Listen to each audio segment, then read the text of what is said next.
Let's start tonight with a whole bunch of numbers for a big looming problem. We have 81 schools in the Portland Public School District that could be closing down next week. About 45,000 kids who would be out of school and about 4,000 teachers ready to strike if the district does not meet their demands. Based on the final offer, the two sides are about $60 million apart, so not very close, at least when it comes to salaries. So how do you make everyone happy? That's tonight's big story.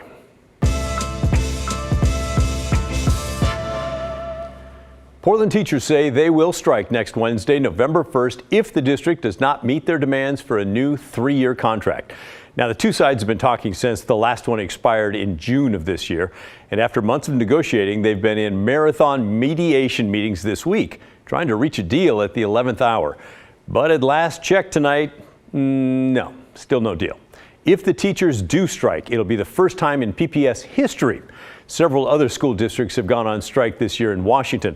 So let's take a look at some of the areas where the district is butting heads with the Portland Association of Teachers, the union which represents the teachers.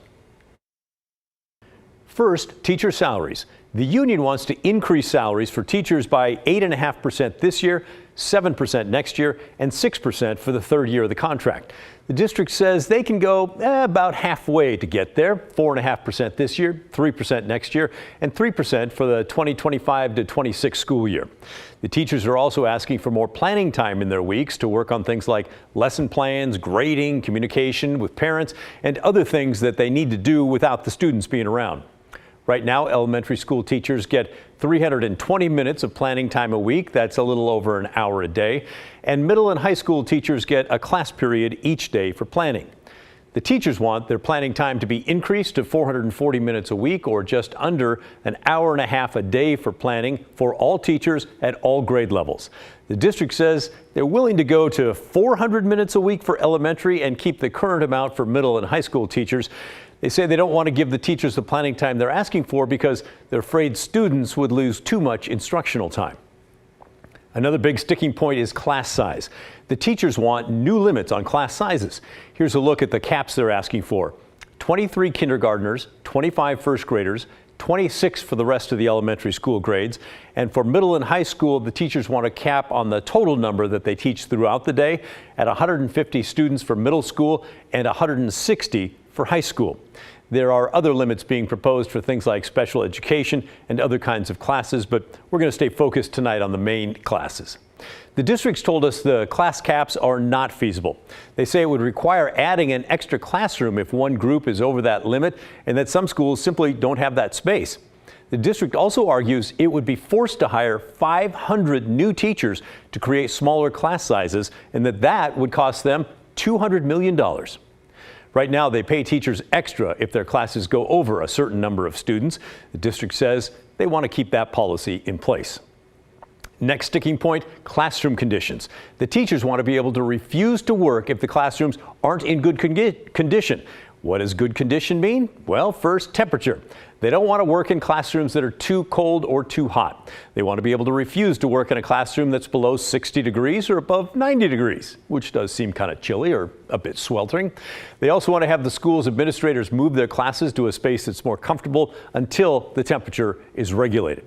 They also want to be able to refuse to work if there's a water leak or some sort in the classroom, or if the power's out. Okay. And they want their classrooms to meet what they're calling basic cleanliness standards. They don't want rodent droppings or mold or other issues. We want to do right by everybody, but we can't do it under these conditions. We can't do it in moldy classrooms, in classrooms with rice and with mice and rodent droppings everywhere. We can't do this in buildings where the roof is leaking. We need so many more things to make our district functional and to make sure that we're supporting our kids, and that is why we won't be in school. The district tells us they're working on getting the buildings fixed up, but they say, listen, many of the schools are old, like really old. Several of them are turning 100 this year. Happy birthday. And the money to fix them is slow in coming out. They also tell us fixing up the buildings is logistically very challenging. They have to find a new space for the kids to learn while the school's being fixed. And they're taking issue with the term basic cleanliness standards. They say, come on, that's too subjective, and that everyone has a different idea of basic cleanliness. But as far as things like rat droppings, the district says It's really not very common. They've had fewer than 10 reports this year. The last big point of contention, student discipline. The district has procedures in place to discipline kids who break the rules and different ways to address the behavior based on what the student does. Both the union and the district agree that they should take into consideration everything that's going on with the child, whether they're dealing with bullying, racism, homophobia, transphobia, issues of poverty or abuse, or other things that are going on at the home. And they want to see the district move away from flat out removing a student from the school if they're having behavioral problems. But what to do with them at that point, that's where they get stuck. The union wants each school to have a designated intervention space for kids to go to when they're having a hard time in the classroom and getting disruptive and acting out, that sort of thing. They want that space to be equipped for the student to keep learning, and they want it to be staffed all day long by someone who can help the students with their work. The district says they kind of like that idea, but they can't get to that yet. They've agreed to start looking into spaces that could be used in the schools. But at this point, they say they don't have that space at all schools, and they definitely don't have the money to hire a staff member to work in it all day.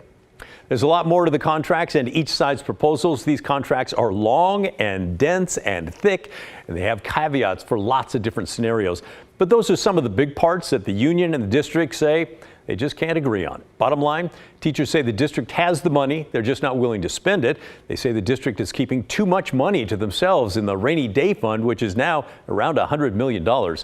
They say they're also spending too much on the central office and not spending enough on schools. Year after year, the district projects a deficit, and year after year, they have an increased ending fund balance. So they say there's no money, and then at the end of the budget year, there's always money left over. And not just in the general fund, but in the special funds, the funds that we fought for to get students more supports. The district reps say they want to be able to give the teachers everything they're asking for, but they have to be responsible with the money that they do have. They've agreed to spending some of that rainy day fund, but they say public education is not getting enough support from the state and that it shouldn't be on the district to come up with the money on their own. We would like to give our teachers the world, but we live within a fixed resource allocation that comes from the state. And what we're talking about is a fundamental underfunding of the quality education model. Our teachers have received cost of living increases the last 3 years, and our proposal that's on the table would offer them 4.5%.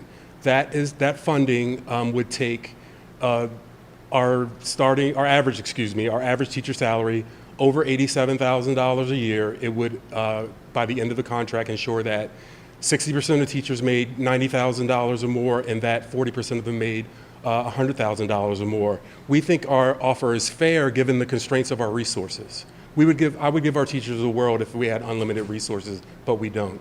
We don't have an imagination problem, we have a budget problem, we have a math problem. One big picture bit of context for this past spring, Oregon's legislature invested heavily in our public schools. They set aside $10.2 billion for the state school fund. That's $700 million above what they spent the 2 years before that, and the most ever for that 2-year budgeted fund. Lawmakers say that when paired with local property taxes, the total funds for K-12 schools would reach $15.3 billion for the whole state. That's a 12% increase in funding over the last 2 years. On top of that, state funding is also pumping in another $1 billion per year for early learning and K-12 education. That comes in through the Student Success Act, which passed back in 2019. Now, if the teachers do go on strike, 45,000 kids are going to need somewhere to go. Parents are getting together now to try and help each other out, and some workplaces are making arrangements for parents. This is video of VITA co-working. We went out there today to check it out. The parents that work there created a space for their kids to hang out while they work. Oregon Governor Tina Kotek told OPB last week that her office is keeping an eye on things and they'll engage if needed. And Multnomah County says they'll help families of preschoolers on a site-by-site basis. For families who rely on school for food, for example, the school district says they'll have grab-and-go meals at sites all around the city. You can find those locations on the district's website. As for how long a strike could last, come on, there's no telling, really. Several schools in Washington went on strike earlier in the school year. The Evergreen School District strike lasted 7 school days. The Camas School District strike went on for 8 school days.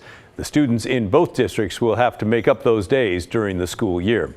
The Portland Association of Teachers says the teachers who participate in their strike, if they do go on strike, will be eligible for $120 a day paid through the Oregon Education Association Strike Relief Fund. We're going to be keeping a really close eye on all of this and let you know if anything changes. In the meantime, what are your thoughts on a potential strike? Do you think the teachers should get everything they're asking for, or do you think they should give something up? If so, what should they let go of? Let us know, will you? Send us an email. The address is thestory@kgw.com or leave a voicemail, 503-226-5090.